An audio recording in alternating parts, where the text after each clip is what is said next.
So today, I just want to talk about something that's really been heavy on my heart, and that is the fact that we have all this wealth of spiritual knowledge and in terms of coming into enlightenment and awakening. And I mean, I just get baffled by the amount of information that is revealed to me, the things that I come across, whether it's intuitively or whether I'm doing my readings and or watching YouTube videos, and I come across more stuff. So I'm amazed by the different things that people know, and some things I agree with, they directly resonate with me, and some things don't. But one thing I have learned in terms of whether or not things resonate with me is to keep an objective standpoint. So many people get in their feelings about what different people believe.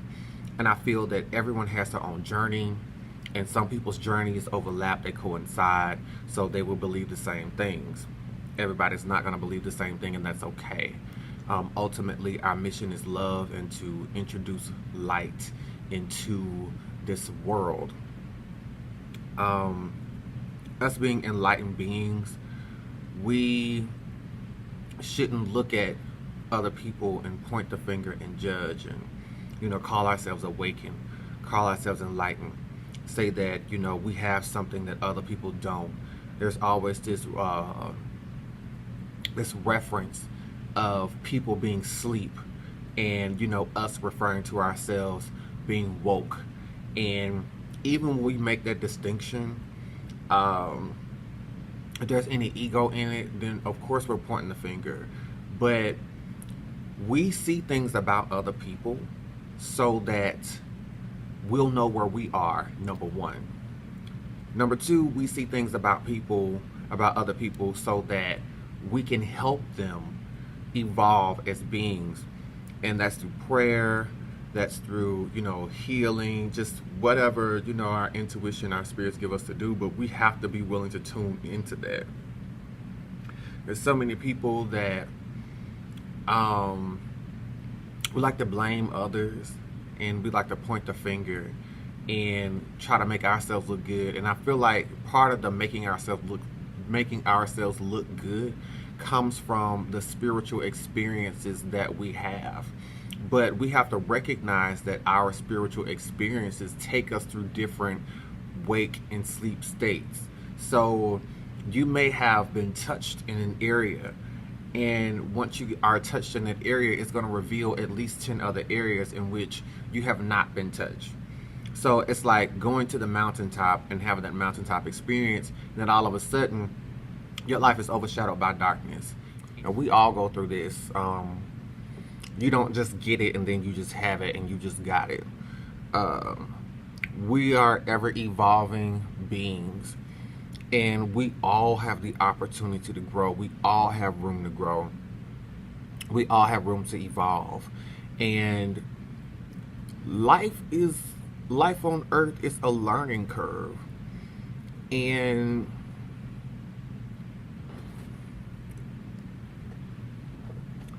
the things that we may expect other people to know because we know them, how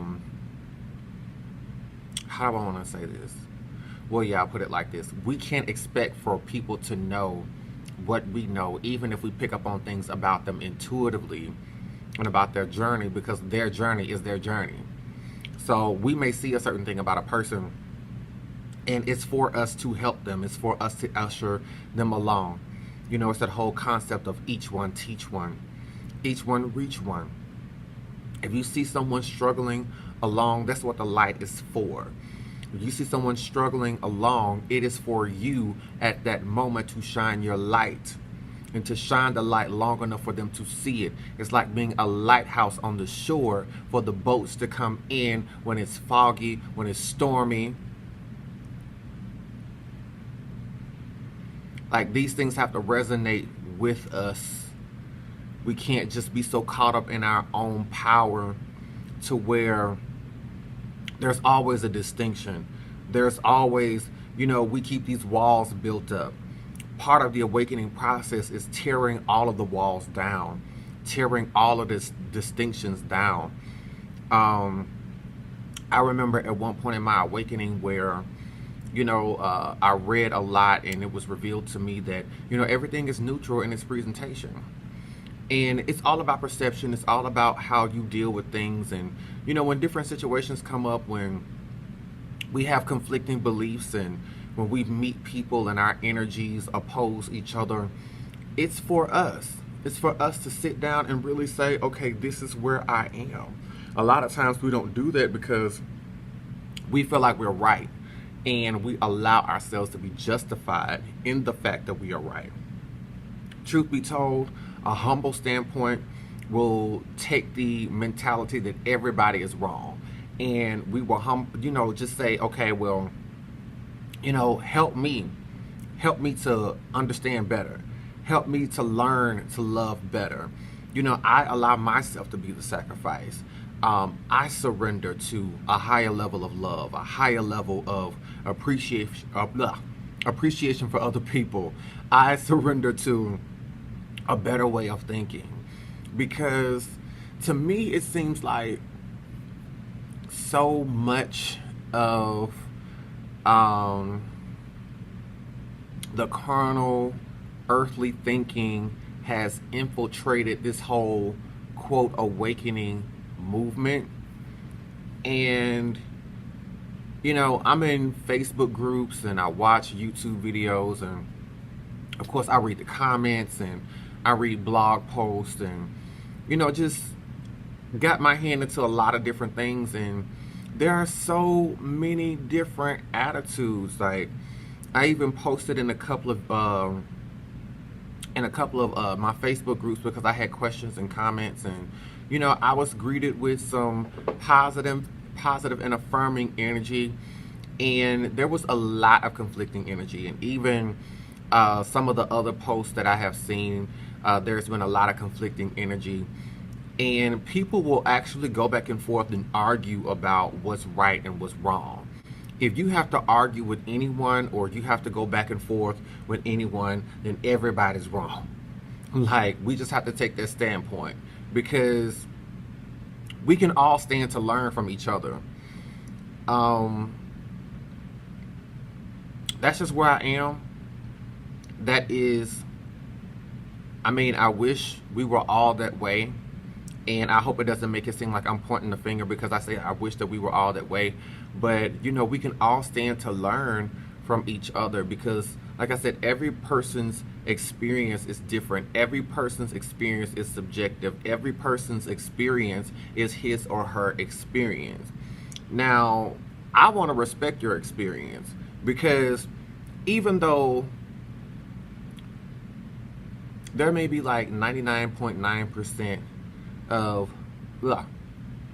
even though like 99.9% of what you say may not resonate with me, I may pick up some seed from you. I may pick up some energy from you that may activate something in me that may shift my paradigm. But I have to allow myself, my heart, my mind, my spirit to be open enough to receive you and your experience in order to get that seed. See, the thing about love and enlightenment and awakening and all of this, I'm supposed to see the light in you that I see in myself. I'm supposed to see the light in you that I see in myself. I am supposed to see the light in you that I see in myself. If I don't see the light in you that I see in myself, then I'm still walking in blindness. I'm still walking in darkness. I cannot afford to walk in darkness because I have an assignment. And I've been created for a purpose, and I feel like, it's the same for all of us. We cannot afford to walk in darkness. We cannot afford to walk in these lower states of consciousness. We cannot afford to walk according to our fleshly whims and the ways of the world, because when we do that, our message is tainted. And please understand when I say this. We are all works in progress. So because we are works in progress, that's not an excuse We have to accept where we are, but at the same time, we can always stand to do better. One great practice at the end of the day is to play the day over in your head during your quiet time before you go to bed. And just say, okay, well, did I say the right thing in that conversation? Did I do the right thing in that instance? And even when you're in the midst of these things, just the different impressions upon your body, upon your spirit. How do you feel when you say certain things? How do you feel when people say certain things to you, or when they do certain things to you, or vice versa? These things will help us. They will help us to grow even more. My aim in doing this video is to not project any any unwarranted bias, I'll put it like that, but just to remind us all that the end mission is love and light and raising consciousness, awareness, a vibration of this dying planet. As long as we keep that in mind, then we will learn to take our carnal form out of the equation and allow more of our human spirit to emanate and be seen. That way the light can shine forth and people can bask in the light and they can be healed. As our light shines and we help people to activate their light, it's a chain reaction. And that's what we want. We want people to come into a greater state of awareness, a greater sense of who they are.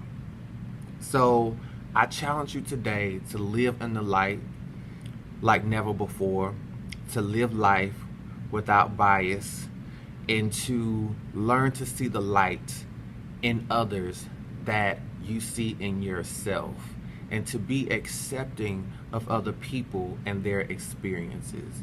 I hope you got something out of this video, and thank you so much for watching. Have a great day.